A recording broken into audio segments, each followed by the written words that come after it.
Bonjour à tous et bienvenue dans ce nouveau point technique dédié à EURUSD. On attaque avec le rappel légal habituel. XTB France informe les participants que la présentation à venir et les informations qui vont être dispensées ne constituent pas en aucune manière une sollicitation ou une incitation à acheter ou vendre des produits financiers. On attaque donc directement avec la représentation technique que nous avions sous les yeux à l'occasion du précédent point dédié à la parité reine à EURUSD. En l'occurrence, nous allons mettre à jour donc la trame présentée mercredi dernier, le 20 juillet.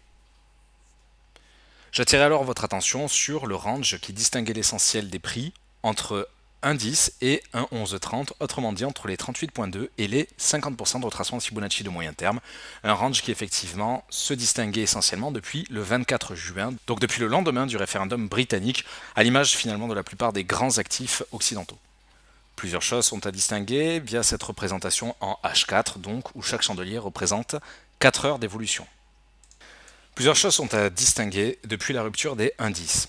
En tout premier lieu, nous allons désormais considérer ce petit canal descendant, puisque le range semble à court terme obsolète. En effet, la semaine dernière, nous attirions votre attention sur la possible rupture baissière des 38,2 de retracement de Fibonacci, donc le passage en dessous des 1,10. La rupture est encore très fragile pour pouvoir annoncer un maintien en dessous des 1,10. D'autant que la Banque centrale américaine, la Fed, va diffuser un communiqué de presse mercredi à 20h. De quoi agiter un petit peu la valeur du dollar, et c'est pourquoi nous souhaitons vous rappeler les différents tracés techniques mis à jour dans ce contexte précis. En cas de maintien au sein de ce canal descendant, nous viserions alors les 1,0940 en guise de premier support, puis les 1,0870. Troisième et ultime support pour cette semaine, quoique un peu lointain, les 1,0820 via les 23,6 de retracement de Fibonacci. Naturellement, nous ne validerions un tel scénario qu'en cas de maintien des cotations en dessous des 1,10, donc en dessous du range, et des 38,2 de retracement de Fibonacci de moyen terme.